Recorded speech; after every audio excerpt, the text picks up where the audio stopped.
અરવલ્લી જિલ્લાના BEC computer ઓપરેટરો, અરવલ્લી જિલ્લાની પંચાયતોમાં કામ કરતા જે કર્મચારીઓ છે, આ સરકારે એમનો ખૂબ અન્યાય કર્યો છે.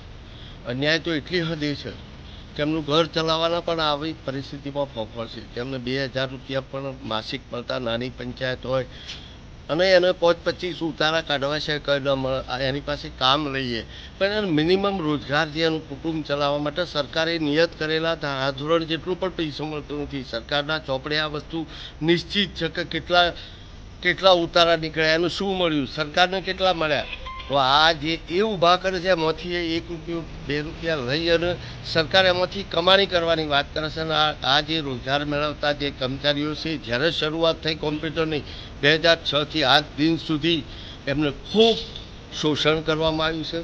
એમને કુણીએ ગોળ ચોંટાડીને તમને કર્મચારી બનાવી દેવાના છે, પણ આજ દિન સુધી થયું નથી. એમણે વારંવાર અને રાજ્યના પંચાયત મંત્રી મિર્ઝા સાહેબે પણ એમને ખાતરી આપી હતી કે અમે તમને કાયમી ધોરણે ફિક્સ પગાર અથવા તો કોઈ નિશ્ચિત કરેલો પગાર આપીશું. આજે સરકાર આ બાબતે બિલકુલ એ બાબતે જાણતી જ નથી. એ પ્રકારની વાત કરી છે. ત્યારે રાજ્યના 2 લાખ જેટલા વીસી કર્મચારીઓ છે, એ 13,000 આઉટસોર્સિંગ અને આ વીસી કર્મચારીઓ, આ બધાનું જે શોષણ થઈ રહ્યું છે એ લોકોએ મનથી નક્કી કર્યું છે જો સરકાર આ નિર્ણય નહીં લે તો અમારે એમની સામે જે જરૂર પડે તે બધા જ હડતાલ પાડવાની થાય, કામ બંધ કરવાનું થાય અને જરૂર પડે તો આ સરકારને બદલવાની પણ એમની તૈયારી છે.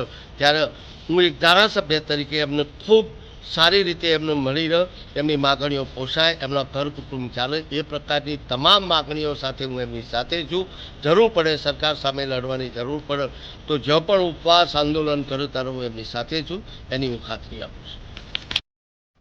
આજ રોજ 26 તારીખે અરવલ્લી જિલ્લા વિશ્રી દ્વારા માનનીય ધારાસભ્ય બાયડ વિધાનસભા ડીડીઓ સાહેબ, કલેક્ટર સાહેબ ધારાજનાબ આગામી જે 11 એક પણ પોઝિટિવ વિચાર રાખી જિલ્લાના તમામ હોય એ જમીનની મુજબ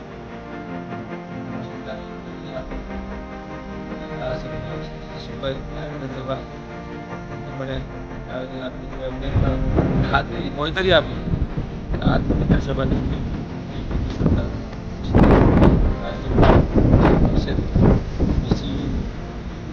એમના જે લાયક વર્ગ જે પણ સમાવી સરકારી કર્મચારી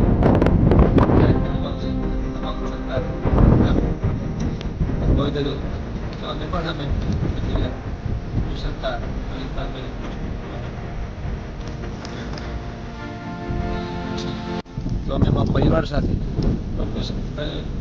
તમામ